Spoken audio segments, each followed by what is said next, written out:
Well, good morning from the Texas Hill Country. This is Roger, and I have not posted a video for quite some time. And I'd like to thank a couple of good friends of mine for giving me the inspiration and pumping up my self-esteem a little bit to do these videos. So thank you very much, Mr. and Mrs. Bleep.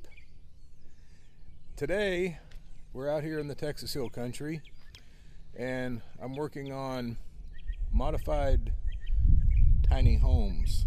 And we're going to show a whole lot more about our modified homes later on. But today, I'm working on a flop house. I call it a flop house. It's actually a room upstairs when it's finished, and storage area. And then there's going to be a deck out here because the view of the lake is so beautiful. I want to have a deck, and we're going to have to get our plants up to keep the deer away, but that's a whole nother subject. Today I want to show everybody how to set 4x4 posts into the ground by yourself. I frequently work, actually I work all the time by myself. I have virtually no help to do anything. So what I've done is I've set the post up, and prior to putting the post up, I put a little 1x6x6 fence picket, and I'm fortunate enough to have a little bit of a foundation here with some form still in place. So the fence picket goes up, and as soon as the post goes in the ground and the picket is relatively level, I use one of these little clamps from I get mine from Harbor Freight Tools. You can buy them just about anywhere, but these are a third hand for the do-it-yourselfer. So I get one of my dimensions on the level in good condition.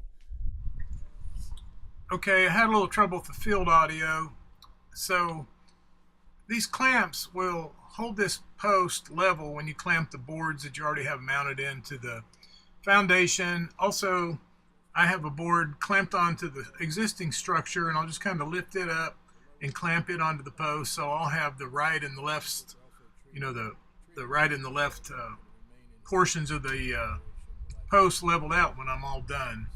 And then once it's all set up like it should be, I'll screw it to the foundation, and then I'll put screws and take out the clamps. Now here, I'm going to lift up one of the posts. I'm going to set the post into the area where I'm going to be pouring concrete in just a few moments. But basically, I just wanted you to see me doing this. I put the post up and get it level, kind of eyeball it as much as possible. And then I hold my hand over the board and the post, and then I put one of my clamps on there.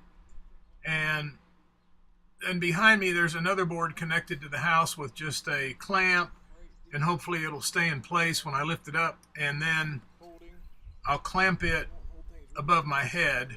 And I think we're going to go out of the framing of the camera, but anyway, I'm lifting it up pretty high and I'm just putting a clamp on it. That's all I'm doing right here. So, and in this case I got this very close to level. I just had to go in and make some minor adjustments, and I recommend using like a big 4-foot level, and you can put it on your post with a piece of bungee cord, so you can check your both sides of your post, make sure it's extremely level. That's really important at this stage, because if you don't get it level, your building's not going to look right.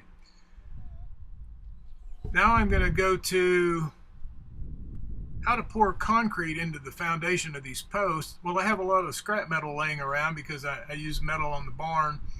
So I screw it into the wooden form and make a boot for the concrete. And before I did that, I put some deck screws, and I like to use the deck screws with the star driver bit. These things don't slip out and strip out all the time. They're amazing. It's probably the best invention I've ever seen for deck screws.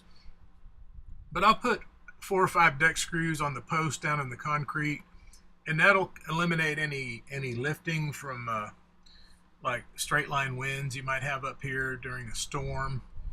and just gives you a pretty good foundation in which to set this post in. And my slab's only 3.5 inches thick. It's got rebar in it, but I really like these posts. I've got them down to bedrock, and then putting the concrete in there. It kind of takes a lot of the load of the structure. Of course, we don't have a frost problem here. We don't have to get below a frost line or anything like that. But coming up here, we've got this is what the post looks like when the concrete's dry. And basically what I do is I set walls in. They're kind of, if you're in a flood zone, you would call them breakaway walls.